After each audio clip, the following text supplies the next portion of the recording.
Ashish?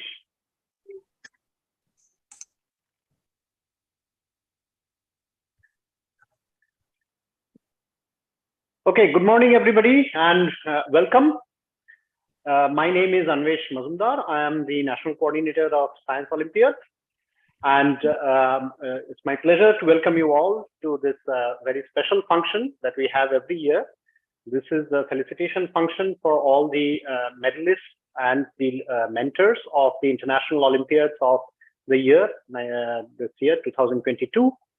And as per tradition, we always have this program on 22nd of December, which, as you know, is the date of birth of the very famous Indian mathematician Srinivas Ramanujan. So this is indeed a very special day for us. And as per tradition, we always have two talks, two academic talks in the morning session. And this year also it will be the same. We are very happy to have our speakers today, Professor Vidita Vaidya and Professor G. Mukesh. And Professor Vidita Vaidya will be giving the first talk. But before I introduce her, I request our Center Director, Professor Arnab Bhattacharya, to just welcome the audience. Thanks, Anvesh. So let me just add to Anvesh's welcome. Good morning, and thank you so much for joining us today from wherever you are.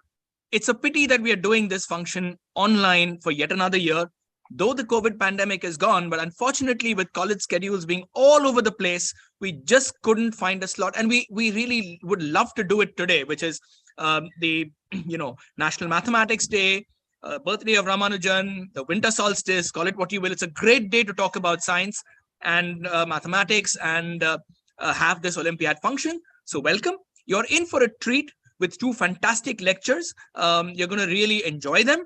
And following that, we will move ahead to the award ceremony immediately following that. So sit back, relax, and enjoy these lectures. They will be thought-provoking. Come up with your questions, put your questions on the chat, and the speakers will take them at the end. So all yours. Over to you, Anvesh. Thank you. Thank you, Arnab. Before I introduce Professor Vaidya, just a couple of things. So as Arnab has already said, that we'll take the questions from the chat. So please write your questions during the talk on the chat, and at the end, I will just read them out to the speaker, and she will answer them. The other thing is that we have two talks. So after this first talk, we'll take a couple of minutes of break, and then again another break at the end of the second talk, and then we will start the award function at 12. Okay. So good. So let me introduce today's first speaker, Professor Vidita Vaidya, who is the current chair of the Department of Biological Sciences of the Tata Institute of Fundamental Research, TIFR. And Professor Vaidya is a very accomplished biologist in our country. She received her undergraduate training in life science and biochemistry from St. Xavier's College in Mumbai. And she received her doctoral degree in neuroscience at Yale University, and had postdoctoral stints at Karolinska Institute and Oxford University. And thereafter, she came back to Mumbai, joined the Tata Institute of Fundamental Research, and where she's currently the chair of the Department of Biological Sciences. So Vidita is a member of the Indian National Science Academy, the National Academy of Sciences, and the Indian Academy of Sciences. She received many awards, and the notable among which are the National Bioscientist Award in 2012, the SS Bhatnagar Award in Medical Sciences in 2015, and the Nature Award for Mentorship in 2019.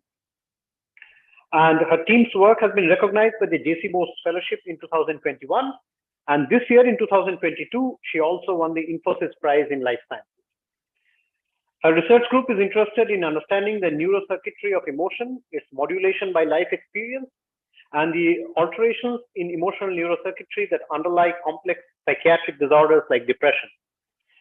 And so these are very relevant topics today, as we can see everywhere in the world that our mental health is indeed getting a lot of attention, especially in the post-pandemic times, during the pandemic. So it would be great to hear more about this from an expert in the field, Professor Vaidya. The title of her talk is Serotonergic Psychedelics Revival. Over to you, Vidita. Thanks, Anvesh. I'm just going to share screen. Can you confirm that it is indeed visible and that full screen is visible? Yes, it is. Yes. Okay, great. So thank you so much for the opportunity to talk to this amazing bunch of young, wonderful minds who have been, doing such a great job with the Olympiad and starting their scientific journey and will be sort of the scientific leaders of tomorrow in India. So this is really my honor to have a chance to give you a little glimpse of the sort of stuff my lab does, but actually more a little bit of a historical analysis of why serotonergic psychedelics have come back again with such a bang in a sense. So to do this, I have to take you down a little tour of history. And we do a little historical discussion about the history of psychedelics and then come to what are we doing today and what do we do, for example, in my lab. So psychedelics, if I was to ask the question to all of you, how many of you believe that you consumed a psychoactive substance today?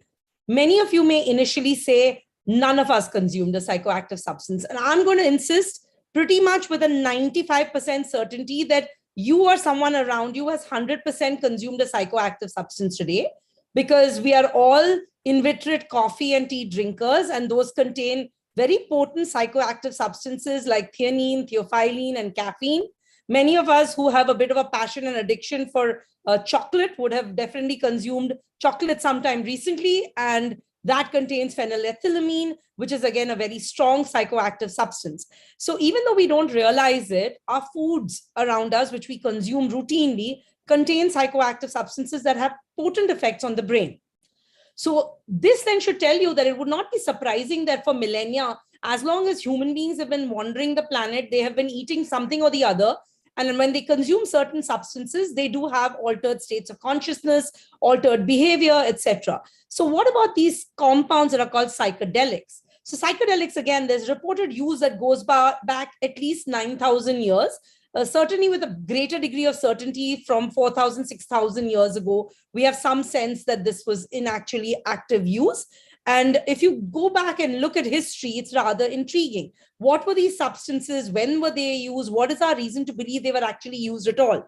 So sometimes when you have to go back this far in history, you're making a little bit of conjecture because you have no way of actually being 100% certain that this was consumed. You only concluded based on what records you are left with. So some of the earliest evidences come from these cave paintings. So this is a cave painting in 4000 BC made in Spain, where it's not very surprising that you see, domestication. So you see a bull over here drawn at the top, but you also see these spindly-like things at the bottom right here. Let's see if I can get a laser pointer going. Yeah. So you can see these spindly-like things, and the spindly-like things, when you zoom in on them, look remarkably like the psilocybes mushroom, which produces a potent serotonergic psychedelic called psilocybin, which gets metabolized in your body to psilocin. Now, of course, you can say that we might be superimposing this idea on a painting from, more than 4,000 years, 6,000 years ago, because there's really no way of knowing whether these were consumed or not. But indeed, there are these symbols in the cave paintings. An even older example is from 9,000 BC, where in a cave painting in Algeria, this is obviously a polished up version of what was seen in the cave, is this image of what is considered to be a medicine man. And in the hands of the medicine man are these mushroom-like objects. But yet again, we are conjecturing. We don't really know what was going on at that time. What leads us to believe that there really might have been the consumption of psychedelic substances is that besides these very normal looking things that would have been in the average everyday life of these humans, which is a bull or some trees or, human beings, they also drew images like this, which certainly should not be anything that they should be seeing or walking into, which is these alien-like creatures. And this is rather intriguing because these compounds produce significantly altered states of consciousness and drive hallucinatory behavior and evoke hallucinations. And so one starts wondering whether under the influence or the consumption of these molecules, they might have seen things that, of course, didn't exist in the real world and then represented it through cave painting. This becomes particularly interesting because there are links between the kind of cave paintings done more than 8,000, 6,000 years ago to what was drawn, which we know under the influence of substances like this. Here's a painting by Andre Masson. And what you can see is there are certain similarities that show up. There are certain kinds of visual imagery that are associated under the influence of these compounds. And they are in common across cave paintings from thousands of years ago to much more recent history. But yet, all this is conjecture. We have no way of really knowing that this is indeed what happened until you have some very interesting amalgamation of chemists, neurobiologists, archaeologists, and anthropologists coming together. So this is a paper actually from 2020. So it's fairly recent. And there is this entire there are proponents of this theory that hallucinogens and the consumption of hallucinogen must have been a critical component of actually the kind of art that showed up in cave paintings. But all of this is without any direct evidence. So, we're only guessing. So what happened is you see this pinwheel cave on the top here. And this is a cave in California. And in this pinwheel cave, it's called the pinwheel cave because the paintings on the walls and the roof of the cave look like pinwheels. So here is this pinwheel-like architecture that you can see here. And that pinwheel-like architecture rather strongly resembles these dried dhatura pods. So many of you would have seen dhatura plants in India, okay? And they're considered to be highly poisonous. You would have been told, don't eat that purple flower that hangs around like a weed all over the country. On many walls and, on fences, you actually see these flowers growing, and they're very bright pink, purplish pink, and then they have a very tight indigo center. And so people tell you, don't eat that, or don't by any chance consume it, or break it in your hands and then end up with your fingers in your mouth. The reason they're telling you that is because they're concerned about toxins in this particular flower. But along with toxins, there are very interesting other molecules that are also made by this flower, which are psychedelics. And so there was this belief that the people who were here in this cave would have consumed something, and then they were drawing this sort of art. But how do you show that? So what these archaeologists, scientists, chemists, etc. did is that they went hunting for things that might have been consumed and then stuck. When people chew tobacco, after they chew tobacco and masticate it, they throw away the piece of dried tobacco. So tobacco leaves. Here, what they found was this, whatever had been chewed had been actually stuck to the top of the roof of the cave. And they could actually find these things. And when they looked at the patterns in which they were chewed, they indicated mastication, because you can see the teeth marks, or the shape of what would have looked like a teeth mark on these. Of course, you still don't know, but yes, this is it's getting closer to having some sense that this was consumed. But what's probably even more interesting is when you start doing mass spectrometry on those little things that have been chewed, you start seeing the molecules. So here is scopolamine, here's atropine. This is the one that's the reason why they tell you don't overdose or don't even eat these flowers, because it's super toxic compounds at high doses. But scopolamine right here is a potent psychedelic. It alters states of consciousness quite drastically. And this we know from animal models, this we know from work in humans. And now there's evidence really that this might have been chewed in these sort of caves, right? So this is the closest we come to some sort of an evidence that thousands of years ago, our ancestors were already consuming psychedelics. What's the other evidence? The other evidence comes from civilizational and indigenous practice. So here, for example, are these compounds which are called entheogens. They are psychoactive substances that induce alterations in perception, in mood, in consciousness.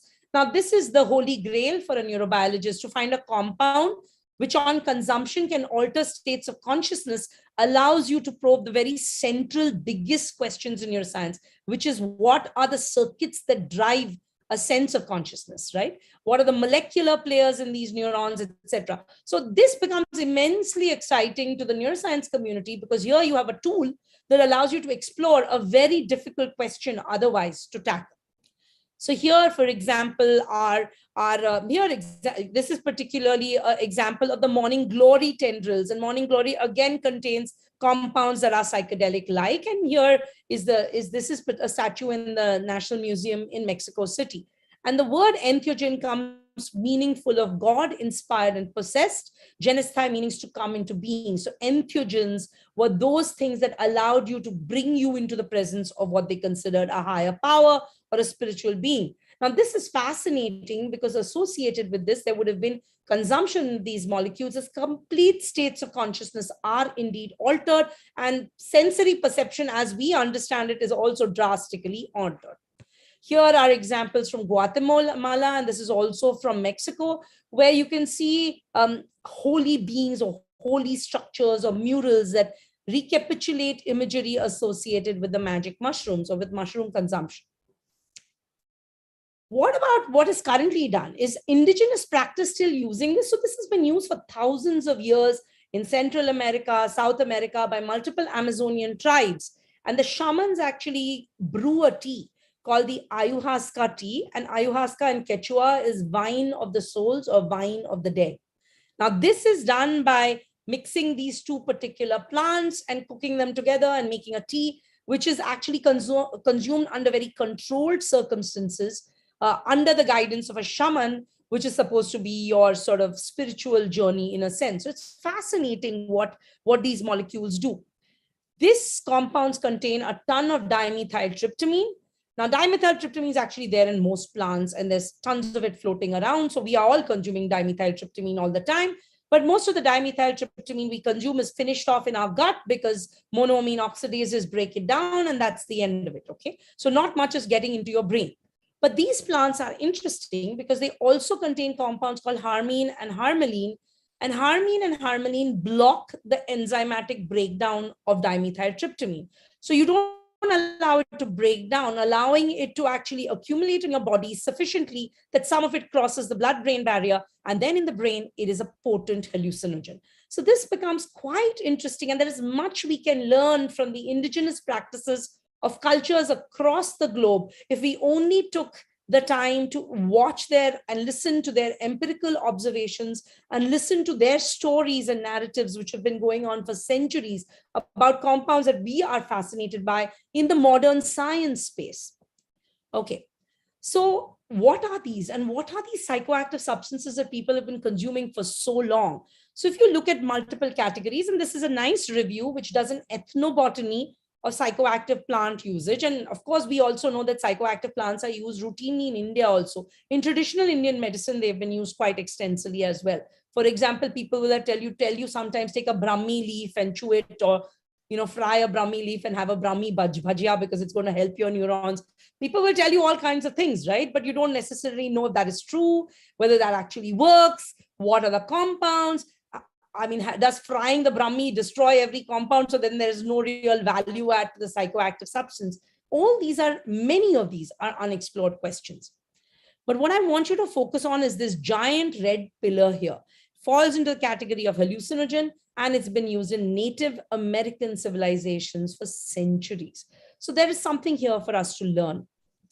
Obviously, this continued to be used, but then you have a very interesting period of time in which you have colonialism, where you have colonial powers enter these places. And you can remember that colonial powers also came along with their desire to be missionaries, spread religion, etc., etc. And these indigenous practices were a big threat because there is no need for a church or a priest or a conduit if you can sit wherever you are eating, whatever you're eating, and have your own so-called experience without the requirement of any conduit or a religious structure for you to access what you considered a spiritual experience. So all Catholic texts in this window started referring in particular to peyote, which was extensively consumed in Guatemala, Mexico, etc., as witchcraft. So under the influence, they considered this witchcraft because it is something that is out of control, and people thought that this was individuals being possessed by the devil. So during this period of time, the peyote cactus, the active compound of which is mescaline, produced such a hue and cry that it was banned. It resulted in what is called the peyote ban, which happened in around about 1560 or so. So this is, again, the first big ban that happens because people are worried about these compounds and what they may cause. So that was the peyote ban. But then when did it get banned in our modern day usage? What actually happened? Where does it emerge in modern medicine or in modern neuroscience or modern neurochemistry? What is that history? I've given you a very old history, a history from thousands of years ago. But what's its relatively modern history? So modern history is quite interesting. So the first event is sort of 1897 when Arthur Hefter isolated mescaline from the peyote cactus for the very first time. They didn't consume it, they didn't do much else with it, but they isolated it. Then there's the discovery of MDMA, this, etc., the synthesis, etc. All of that happens. But the big event happens in 1938, where Alfred Hoffman, who was a chemist at Sandoz Company, was trying to synthesize something completely different and ended up making lysergic acid diethylamide, which is the serotonergic psychedelic that most of you would normally be familiar with. It's called LSD. So LSD gets synthesized and he says this is a useless compound, but it's not killing any bacteria, not having any real antibacterial properties. So he puts it on his shelf and forgets about it, right? So in 1938, this happens. And then 1943, I think it was 43 or 42, for some reason, he decides to consume what he considers an extremely small amount of this compound, which he had synthesized more than 4 years ago. Except that it was not a small amount. This is one of the most potent molecules known to man. And you do not need much. It also crosses the skin barrier because it does actually, it's really able to cross through membranes in that sense. And so because of that, you don't need much. In fact, the sort of drug culture uses this on a blotting paper and puts it on the tongue. So you really don't need much. And he actually consumed it. So he ended up having such an altered state of psychedelic-like an hallucinatory experience that he had to tell his assistant, take me home because I think I'm going to die. He was so worried and he was taken back, but he actually made notes of everything that happened. And that was really the first window in which people realized, my goodness, these are extremely potent molecules to be handled with care, but they also provide us from a science perspective, a unique and incredible handle into exploring the brain. So I've been using the term psychedelics. I've been using the term serotonergic psychedelics. Turns out they are all rather similar to this neurotransmitter serotonin, which is a neurotransmitter many of us are interested in, and certainly those interested in neurocircuits that regulate emotion are particularly interested in serotonin. So my lab has been working with serotonin for more than 20 years. As a graduate student, I worked with serotonin and serotonin receptors. But serotonin wasn't a major player then. In fact, serotonin had just about barely been discovered in this period of time. LSD actually opened the window to an understanding of the idea that, hey, serotonin may regulate mood and behavior, because when they saw the structural similarities between LSD and serotonin, they began to debate, my goodness, maybe there's something here going on, right? So this is a slow process, and it took really well into the 1950s and 60s to start appreciating many things about this particular molecule, serotonin, which our body produces. Sometimes whenever we think about serotonin, we think about mood regulation, etc. We forget that there's more serotonin in our gut than there is actually in our brain. I've just given you a sense of some of the compounds that I've been talking about so far, LSD being one of them. I'll tell you a little bit more about DOI, which is a compound my lab works with extensively, potent serotonergic psychedelic, and works on the serotonin 2A receptor. I'll come to that as we go along. So some of these serotonergic psychedelics are present in nature. Ayahuasca is made from tea, from two plants. Dimethyltryptamine is abundant and found in many, many plants. Mescaline is the active component of peyote cactus. Ibogaine is derived from the iboga plant. Psilocybin from magic mushrooms. And these are the synthesized compounds, MDMA and LSD. LSD is a serotonergic psychedelic, originally synthesized through actually derivation of compounds that were found in ergot fungus. Okay, so ergot fungus is where they originally got it from. MDMA is a synthesized compound, but it's known as ecstasy, but it's not a classical serotonergic psychedelic. It is a psychedelic, however, and ketamine does not hit the serotonergic pathway. However, it is a potent psychedelic. So all psychedelics don't have to hit serotonin receptors.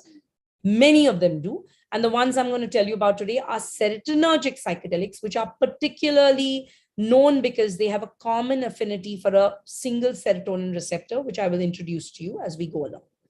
So this is really a brief history of modern psychedelic drugs. And this is from Franz Wallenweider, this lovely review, where he talks about how this man and his synthesis of LSD, and then in 1943, the consumption that he had, where he went out on a bicycle driving home from his office, from his lab actually, and that's called Bicycle Day now, because that one single event gave us a sense that we have a very powerful tool here to explore the brain.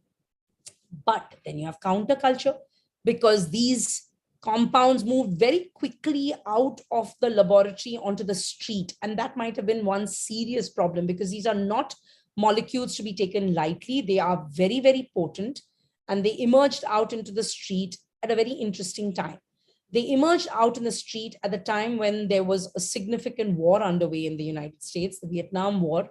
And you can see what's happening. You have all the protests that came against the war. Several of them were also fueled under the influence of molecules like lysergic acid diethylamide. But this opens up a super interesting question. So in 1970, everything gets banned. There's a Schedule 1 Act. Everything gets put on schedule 1. You cannot even access this, which is, I think, not a bad thing from the public point of view. But the bigger question is you can't even start accessing it for research. So it stops, it really shuts down the flow of a very interesting phase in neuroscience and neuropsychopharmacology research, where things were really getting interesting, and then they went into a absolute shutdown. Those of you who might be interested, there's a very, very interesting documentary out on Netflix called How to Change Your Mind, based on Michael Pollan's book. I'd actually recommend Michael Pollan's book first, read the book, then watch the documentary. But if you're pressed for time, at least watch the documentary. In this, I'm quoting from his book where he says, midway through the 20th century, 2 unusual molecules, organic compounds with a striking family resemblance, and he's talking about psilocybin and LSD, one which was made by Arthur Hoffman, one which was extracted and characterized by Albert Hoffman, exploded upon the West. He says exploded upon the West because this was used for thousands of years in indigenous culture with significant more respect for the potency of these molecules. There was no need to ban it because it was never overutilized. It was managed by the shamans or in priests or sort of their own systems of indigenous use, but in very controlled usage. So we did not have it banned before this. There is the peyote ban in the 1560s, but this is followed by a complete banning in 1970 of access to these compounds. In time, they would change the course of social, political, and cultural history, as well as the personal histories in the minds of the people who consume them. As it happened, these disruptive chemistries came at the same time as another historical explosion, that of the atom bomb. And there were people who compared the two events, made much of the cosmic synchronicity. I actually find it fascinating that there are 2 mushrooms here, a mushroom cloud and this mushroom. And of the 2, the one that has more potential of harm to human life is visible. And the one that we chose to ban is the one on the left-hand side. But that also is very interesting as an anthropological examination of how we as a society and a culture choose what we want to ban, what we want to allow the study of, what we want to shut down the study of, because of our concern that we may unleash something on civilization that is beyond our control. Opens up very, very interesting questions for historians of science, for people who think about the practice of science and the cultures of science, etc. Okay, now let's come to the neuroscience of all of this. And why would somebody like me, who's a neuropsychopharmacologist, be so fascinated by these compounds? Why would chemists, neuroscientists actually be super excited by these molecules? So what do these molecules do? Under the influence in human beings, and we know this from anecdotal evidence, we know this from controlled experiments that have now been done with human volunteers over a period of time, it's associated with ego dissolution and sense of selflessness, mystical experiences which are common to many of the people who have consumed. Altered perception and hallucination is a given. And we have a very good understanding of why this starts happening because we have a somewhat of a handle on the circuitry that alters perceptions and drives hallucinatory states. And it reduces the DMN network. The DMN network is your default mode network. So hopefully, most of you are paying attention to me. If you are paying attention to me, your default mode network is on low. It's not really active. Those of you who have switched off are just kind of ruminating, staring at the ceiling, looking out of the window. Your default mode network is on at full, right? Because that's what's happening when you're actually not actively engaged with anything. And associated with this is, of course, very often self-ruminative thoughts or thoughts which are associated with self under the default mode network. Individuals who have anxiety, individuals who have depression have a higher default mode network activity and connectivity. What happens under the influence of psychedelics is much like if you were in a very active task, engaged with something, and you reduce DMN connectivity and activity. Under the influence, DMN activity goes down. Not very surprising. Sense of self-referential behavior reduces. This we know from human studies. What do we know from animals? And how do we start studying these molecules? Turns out they work on at least my favorite receptor, the one that I've been working on for a long time, the one that many of us in the field are fascinated by, the serotonin 2A receptor, which is a GQ-coupled, G protein coupled receptor. Now I'm going to use a little bit of jargon. I'll try to keep it absolutely minimal. So we are interested in what psychedelics do to the brain. We are particularly interested in what psychedelics do to the rat brain and the mouse brain, partly because we are using this as a way to understand conserved features across evolution that might be common when these molecules actually hit receptors in the brain.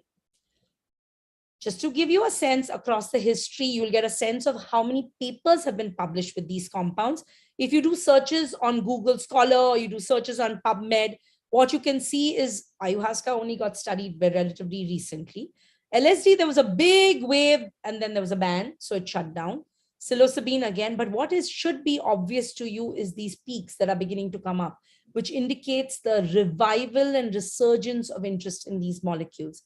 And they're really interesting because they have now become potential breakthrough therapies for treatment-resistant major depression. So those individuals who are suicidal, do not respond to any existent antidepressant therapy, may have a breakthrough effect with some of these compounds. That is true for generalized anxiety, post-traumatic stress disorder, and major depression.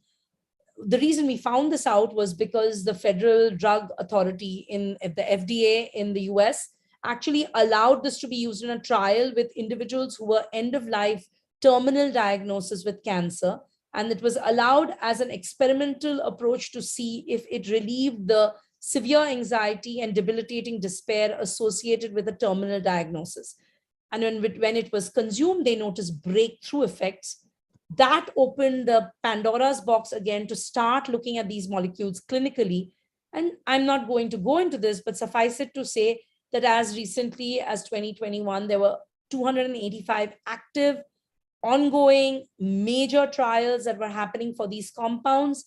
And these are now emerging as breakthrough therapies that are likely going to be used in very low dose, in very controlled manner, under the control of a psychotherapist and a psychiatrist. So it's given under clinical conditions as potent medication for resistant depression, anxiety, and post-traumatic stress disorder. It's also being opened up as a potential therapeutic for pain and for individuals with a terminal diagnosis. So what has happened is what got shut down for a long period of time has reopened as an area that people are excited and interested to explore. Not surprising, here are the clinical trials. These are the interventional clinical trials launched during this period, and you can see what is happening, and this is only going to go further. This is going to be a breakthrough therapy that emerges for sure. It's already in use in many clinical settings, but with what is coming, because the chemists are here now to try to synthesize the entire spectrum of molecules that resemble this in architecture, the neuropsychopharmacologists are trying to find out, can we remove the hallucinatory component but keep the mood component? How do we break down these effects of these compounds so that we retain what we want, which is very potent, but get rid of the effects that we don't want? So this is something that is currently now reopened in a major way. So what's this receptor that everyone is so excited by and everyone is talking about? This just gives you a battery of the naturally derived compounds. Many of these are synthetic. These are either derived or then synthesized based on some inspired background or backbone that you have. These are compounds that are not serotonergic psychedelics, but they are still psychedelics because they do evoke similar effects. They hit other receptors. The compound that we work with extensively is DOI. We also work with NBOM. We work with TCV2, which is a derivative similar to 2CB. They all seem to work on this particular receptor, the serotonin 2A receptor, which is a GPCR. It's called a GPCR because it attaches to a small G protein here, which is a trimeric G protein, and sets off a big cascade of biochemical reactions which allow these molecules to exert their effects on neurons and on other cells as well. So my lab looks at the effects of these serotonergic psychedelics, using them as a tool to probe the circuits in the brain that drive emotional responses, and also as a tool to uncover the molecular and biochemical signaling pathways that are evoked by these compounds. For today, I'm only going to tell you about the compounds that we believe may have a relevance to the hallucinatory effects of these molecules, but we also work on the anxiety effects, on the energetic effects, on their architectural effects. And in the interest of time, I'm not going to touch on any of these. I'm going to tell you one story so you get a sense of how we actually start exploring these questions and what do we actually do in the lab. So we are looking at a class of compounds that produce psychedelic-like states. Now, how do you ask a mouse or a rat, have you had a psychedelic or a hallucinatory experience? Not possible, right? So what do? What you do is you look for some behavioral proxy that happens only when compounds that we know produce psychedelic experiences in humans, can that behavior is produced in rodents only under the influence of those compounds? And so that is exactly what was done. And over a period of time, people found a behavior. I'll show you that behavior in a second. So what we take is we take compounds like this. Here's DOI, TCB2, NBOM. I'll tell you a little bit about them today. We're also very interested in molecules emerging from Indian traditional medicine that may have architectural and structural similarities. So indole alkaloids, isoquinoline alkaloids, that may potentially also hit this receptor. That's exploratory, and we're just exploring to see what's there in that space as well. We use these on neurons grown in a dish, rat or mouse neurons. We can actually administer them to rats while we look at behavior. We can actually image the changes that are happening in the brain. And then we like to extend what we find in the rodent situation to ask, is some of those molecular and biochemical signatures maintained in human neurons as well? How do we get human neurons? We make them from induced pluripotent stem cells. We have a beautiful collaboration with the NIMHANS team where they take from healthy controls as well as patients' skin cells, so fibroblasts, and convert fibroblasts into stem cells, which can then be made into neurons, retaining the genetic history of that individual in that cell. So that's really a powerful way of exploring what is actually happening in human neurons as well. And then we try to study it at multiple levels, from the bioenergetic and molecular and cellular to the network and behavioral. The big challenge in my field is being able to toggle between all these levels. You can get a fair bit of granularity at each level, but it's difficult to be 100% certain that something you see here or here is responsible for this. These are the big problems in the field currently, and maybe some of you will go on to take them on. Neuroscience is, as it currently stands, is an intersectional lattice work of people coming with computer science backgrounds, people coming with physics backgrounds, electrical engineering backgrounds, people with a chemistry background, people with a psychology and philosophy and ethics background. It's a beautiful amalgamation currently of people coming from different disciplines, because the problems are so large and they will be difficult to solve using only one lens. Okay, so what is this behavior I told you about that is seen in rodents under the influence of hallucinogens, but not with non-hallucinogens? So here's a paper from Javier Gonzalez Maeso, where he's looking at something called an event seen in 20 minutes. I haven't told you what that event is. Some event which you can look at and measure, and you're looking at it over a stretch of 20 minutes after you gave these compounds. The compounds where you see an effect, they're all serotonergic psychedelics. The ones that you don't see an effect with also stimulate the 5-HT2A receptor, but don't produce any psychedelic-like effect. Not very surprising, same receptor, but one produces psychedelic effects, one doesn't, right? And this we know from humans as well. Just because you consume a compound that hits that receptor does not mean you will have a psychedelic experience. You need to have a class of compounds called the psychedelics, which produce some sort of biochemical and neuronal signature that produces that behavior. Obviously, everybody is interested in that biochemical signature. What is the signature that makes these compounds different from these compounds? I'm going to just show you what the video looks like. So let me see. So here you see a rat. It is in its cage. It's just been given DOI, which is a very potent serotonergic psychedelic. And the behavior is actually a really simple behavior. All of you have actually seen it in the real world. It was not under the influence of psychedelics. You've seen it in dogs. Any dog, if water is poured on it, you know what the dog does, right? It shakes its head to get rid of the water on its body and its head. It's called a wet dog shake. Most of you would have seen this. This is a stereotyped motor behavior. For some strange reason, this stereotyped motor behavior in rodents is greatly enhanced by compounds that are serotonergic psychedelics. And this was just discovered sort of by fluke when people gave it to rodents and noticed that this behavior goes up quite drastically. But what does this behavior look like? So I'll show you this video. Here's a rat. I'll show you when it does. Yeah, that was a head twitch. Maybe you caught it, maybe you didn't. I'll play it again. So you can see this is a very defined behavior. We have high school students who come to the lab sometimes and want to intern, and we give them this experiment where they have to sit and count the number of head twitches. It's so obvious that even if we blind them, which we always do, we say here are rats. We don't tell them which had the drug and which didn't. Pretty much within 5 minutes, they know the animal that had the drug, because the head twitch behavior is so obvious that it's obvious that there's something different about the group that had the drug versus the group that didn't. So here is the head twitch behavior again. You can see it. There, that's a shake. It just looks like this, okay?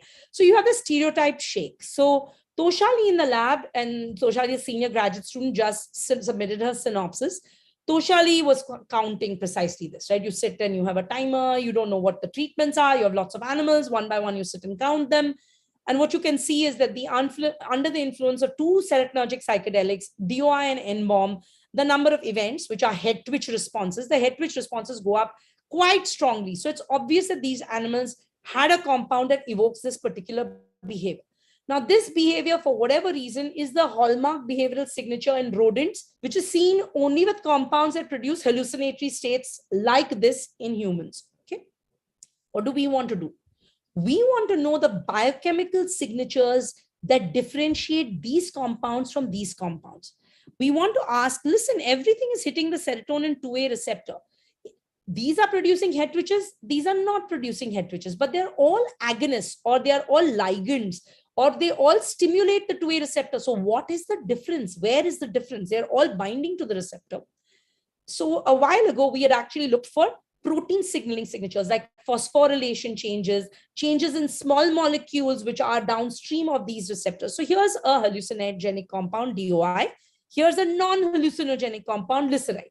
They both bind to the 5-HT2A receptor. They evoke a cascade. Suffice it to say, multiple molecules, and there's amplification here. And what you can see is that you get effects on many different downstream molecules. Doesn't matter what the details are.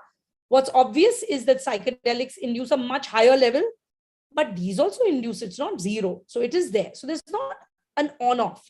It's just levels are different. The kinetics are different. That could contribute quite drastically, but we weren't totally satisfied with this. So what we decided was to set up a really interesting collaboration with Siddesh Kamat's lab at IISER Pune. And what Siddesh does is he looks at the lipidome, which is the lipid signaling signatures on a global scale. The lipids that are changed when you have this compound bind to this receptor. Remember, this protein that it binds to, the receptor is embedded in a lipid membrane.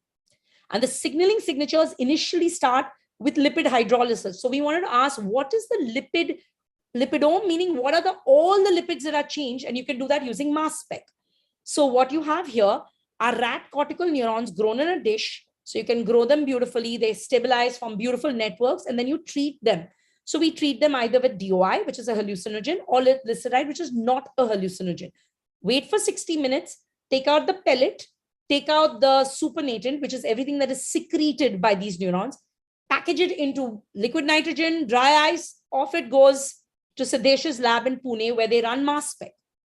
Here's an experiment where we inject it in a rat, take out the brain, hemispherize it, flash freeze it, and off it goes to Pune.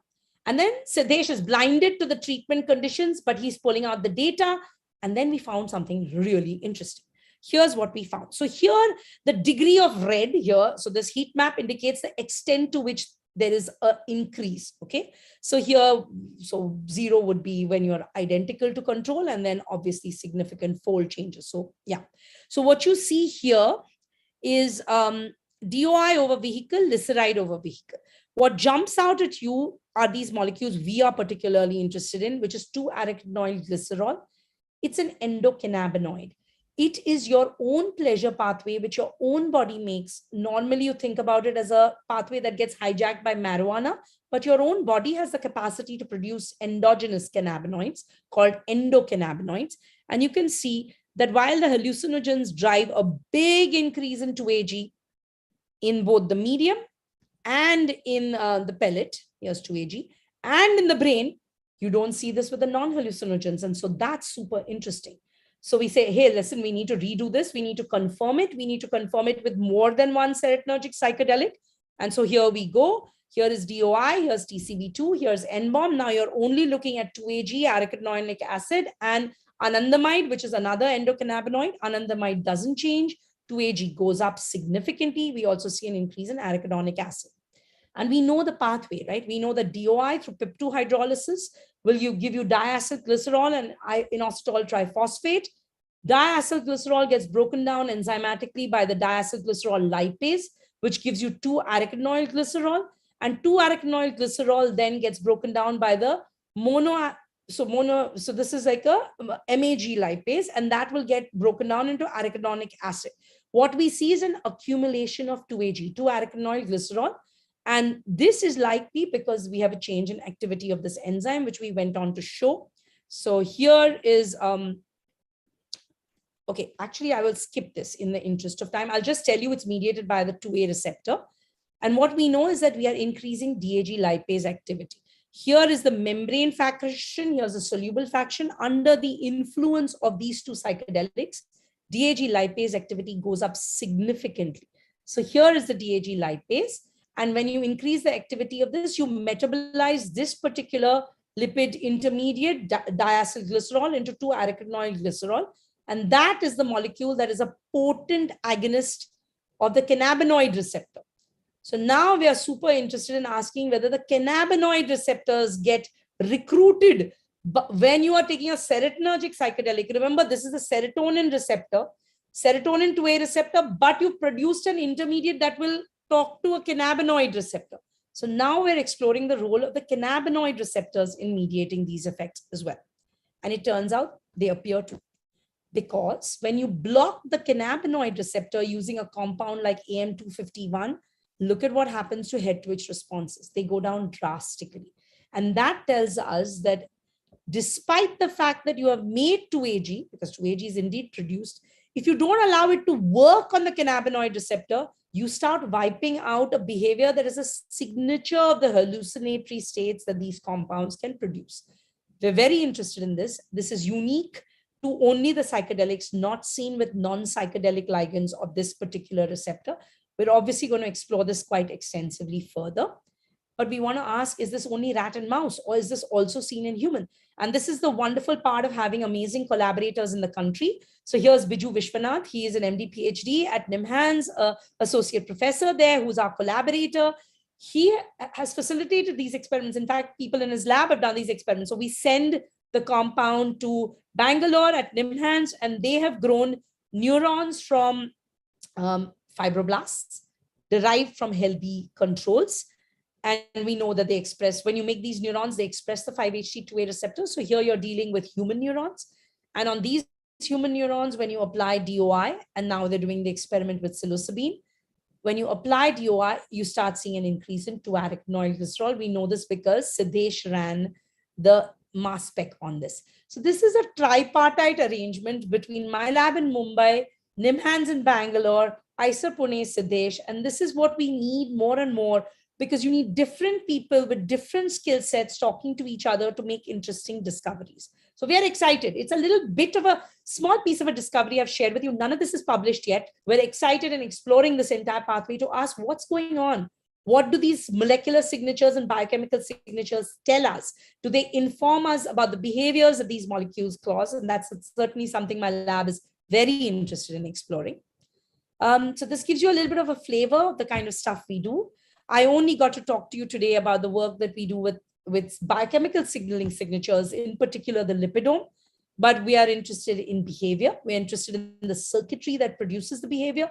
We identify the class of neurons in the brain, who they talk to, how does that network behave, how does that network behave in terms of producing the behavior, how does the network behave electrophysiologically, what are the strength or phase locking of networks with each other. So this becomes something that our lab is also exploring quite extensively. We're interested in the cellular changes like mitochondrial bioenergetics and the architectural changes that happen in neurons when they're exposed to these compounds. These are the wonderful people I have the opportunity to work with. My funding comes from TIFR, from the DAE, which has been immensely generous, the Sri Ramakrishna grant from the Padmavati Venkateshwara Foundation, and India Alliance grants from the Wellcome Trust DBT. And I'll just end by showing you pictures of the people that I work with. Several of these are people in the lab, my collaborators, and this is an exciting time. We are super excited to be part of the large number of people across the globe working on these molecules. So hopefully I've left enough time for questions, and I'm done, Anvesh. Thank you. Thank you, Vidya. Very nice talk. So we'll just wait for a few minutes to see if there are questions. So if anybody has a question, please write it on the chat, or if your microphone is okay, you can also directly ask, just raise your hand, please. Okay, there is one question on the chat. Does stimulating cannabinoid receptors directly, that is without activating GPCR, also induce head switch response? It does not. So that's a really good question. And so it's obviously not sufficient to simply induce 2AG. If you stick 2AG into the brain, it won't give you the head twitch response. You need the serotonergic psychedelic. So there's something about, in addition to the fact that 2AG is produced, there's something else obviously going on with these compounds. Okay, thanks. There is another question. Do we know of any examples of any metal salts or compounds being used as psychoactive substances now that we know of immense biological roles of metal compounds? That's a great question. I don't have a good answer to that because I don't know if anyone has really looked at it from a psychedelic space, but it is certainly worth exploring. And yeah, I don't know. I don't have a good answer to that at all. I need my good psychiatrists / people who study this to answer that question. It's actually a really good question. I don't have a good answer for that. Okay. Let's see if there are more questions coming. It becomes actually really interesting, especially when you think about indigenous use of bhasmas and things like that, as to whether some of those compounds also, I mean, I don't know. It's a good question to explore. I think a lot of this is unexplored and we don't really know. Right. Okay, if anybody has a question, you can raise your hand or write in the chat. What are the meanings of, of these different signs in the graphs? Yeah, I'll just read out the questions. Somebody's asking, what are the meanings of these star, @ $, signs in the graphs?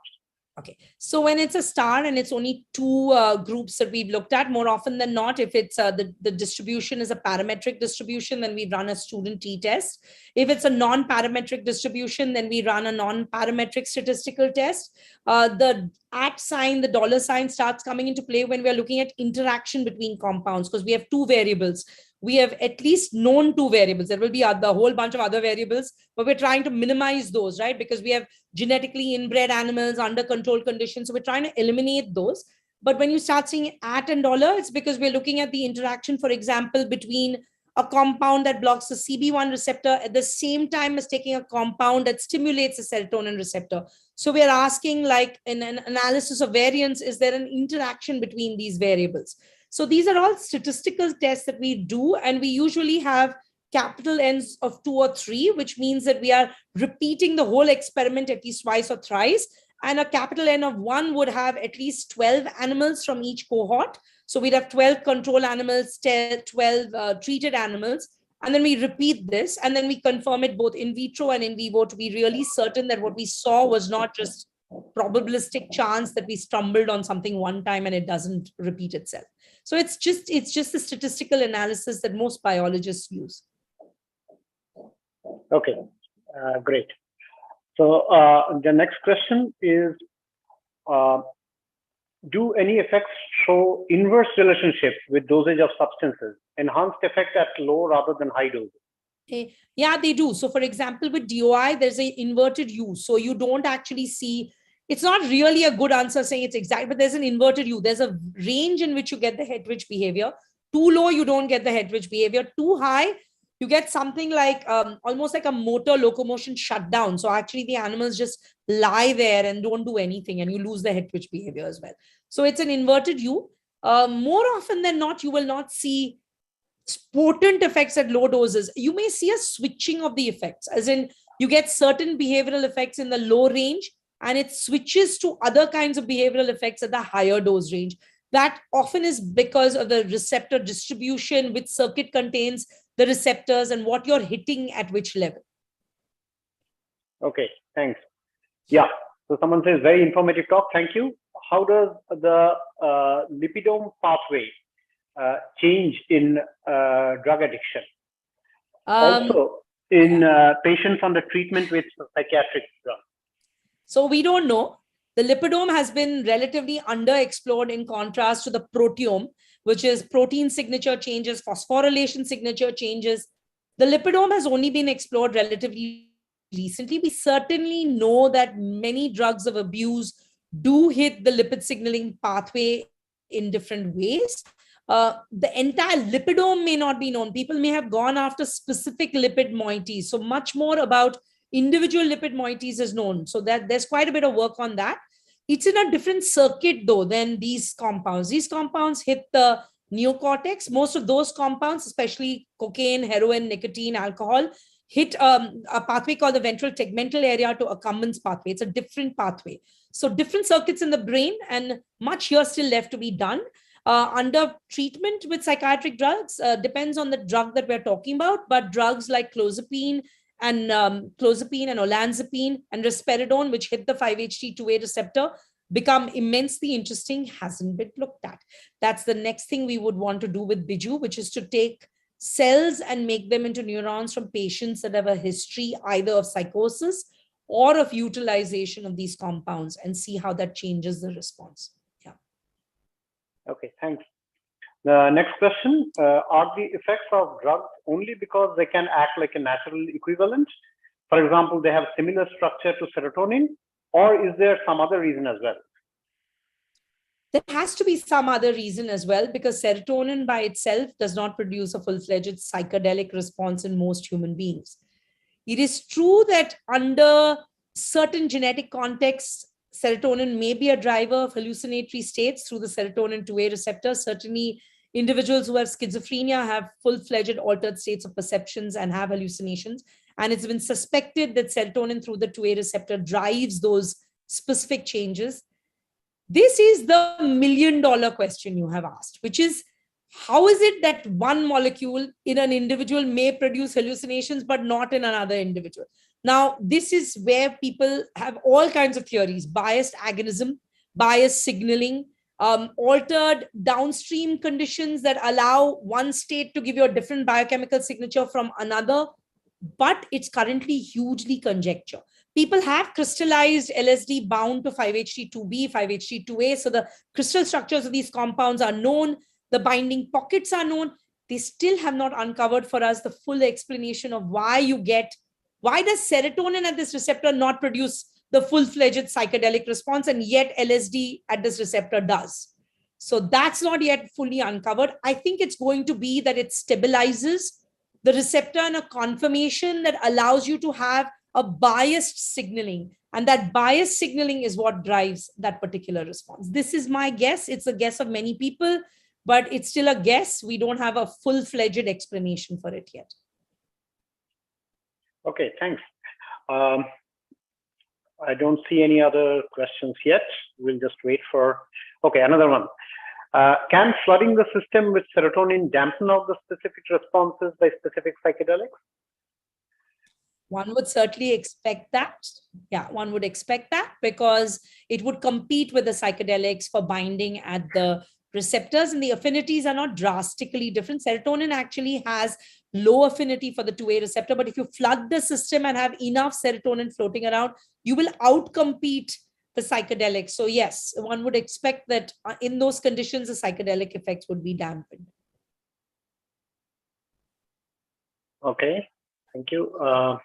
Yeah, let's just wait for a couple of minutes to see if there are any more questions.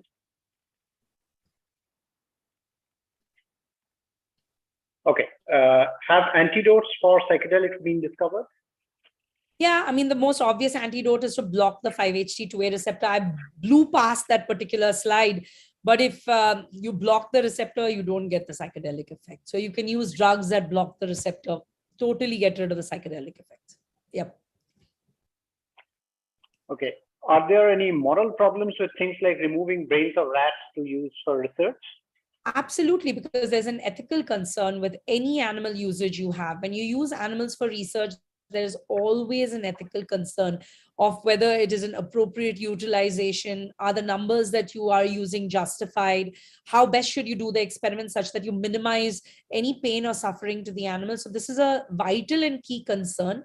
And all of this work happens under the approval of an ethics board to which you present the plan that you have. You have a detailed discussion of the ethics associated with the research. There's also an attempt to reduce the utilization of animals. So we will go as far as possible. We're doing many, many things in vitro to increase what we can do in a dish condition rather than using animals. But we need to toggle back and forth, because to really have a deeper understanding of the brain, currently there is no other way to access the mammalian brain other than to use model systems. The more we have research that happens in humans, where we will be able to use high-end imaging technology, or once we have access to induced pluripotent stem cells, the more you will see a reduction of utilization of animals in research. And that's a priority for people within the community as well. This is something we take very seriously, and we justify the usage to an internal ethics committee that actually has external representatives in it. And there is a controlled utilization in the country, which is regulated by something called the CPC-SEA.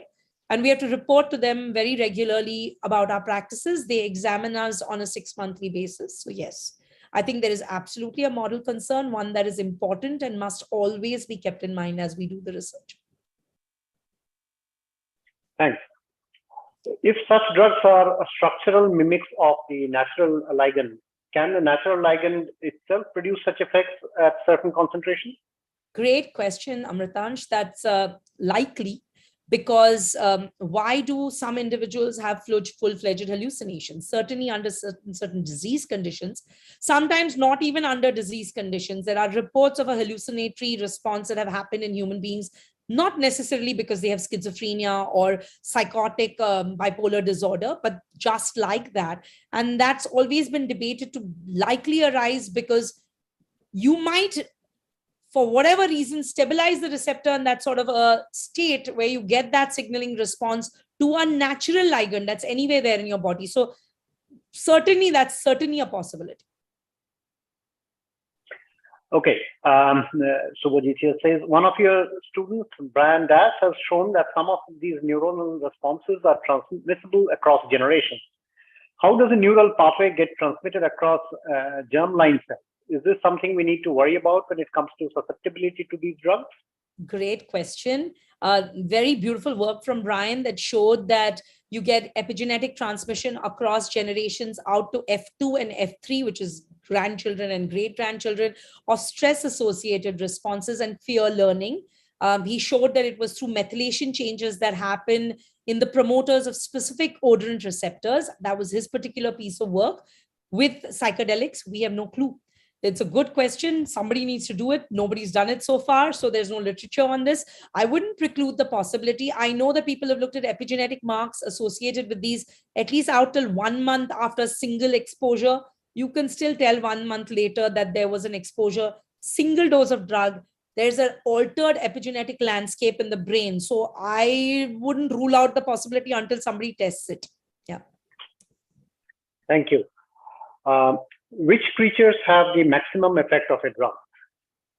Okay, that's a difficult question to answer because it depends on what you call maximum effect. So for example, obviously, we don't know what is happening to the rats or the mice in a subjective sense. All we can interrogate are behaviors we can actually measure. So I would love to know what is going on, because they do look very different when we've administered the drug, but we have no idea of the subjective experience of the animal. What you can look at are measurables. People have looked at things in octopus, where they have looked at effects of not this compound, but a similar psychedelic, and shown big effects on learning and memory and recall. Depends on the species, depends on the receptor, depends on what you're measuring. The behavioral effects will be quite the spectrum.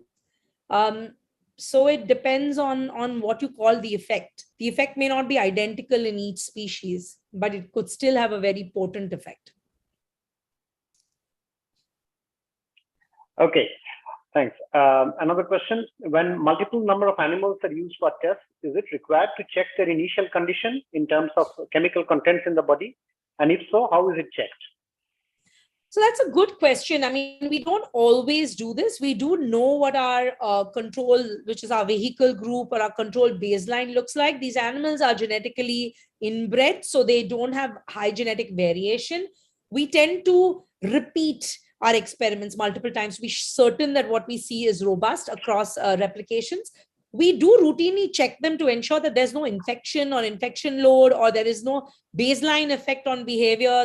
Many of these animals are routinely just profiled to ensure that at least under regular animal husbandry conditions, they are healthy and functioning as one would expect.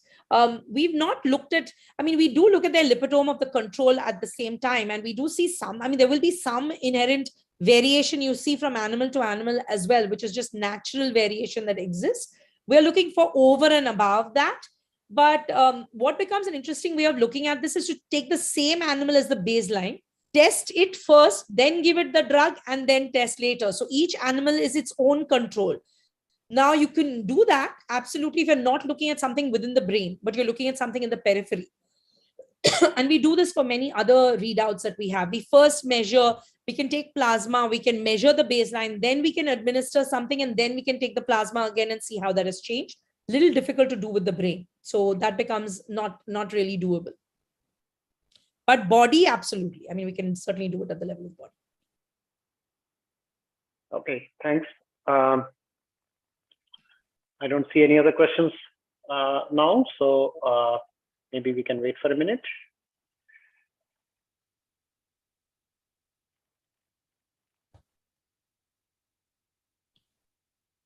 Yeah. So in your opinion, how would these psychedelics work in people with dementia?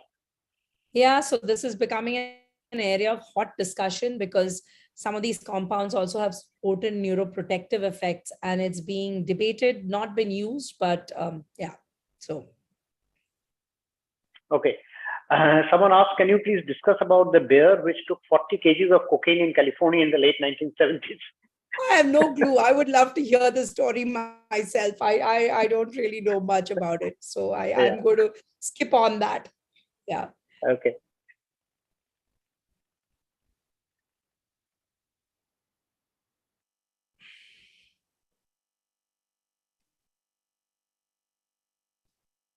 Okay.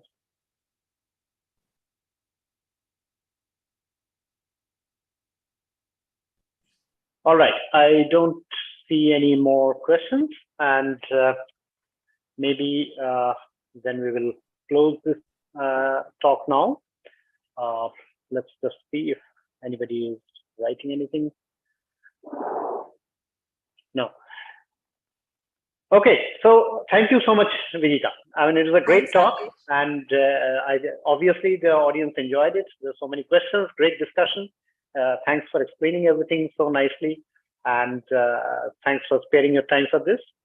And of course, you are welcome to stay in the room and listen to the next talk, or come back for the award function. We'd very much like to have you during the award function, which will be at 12.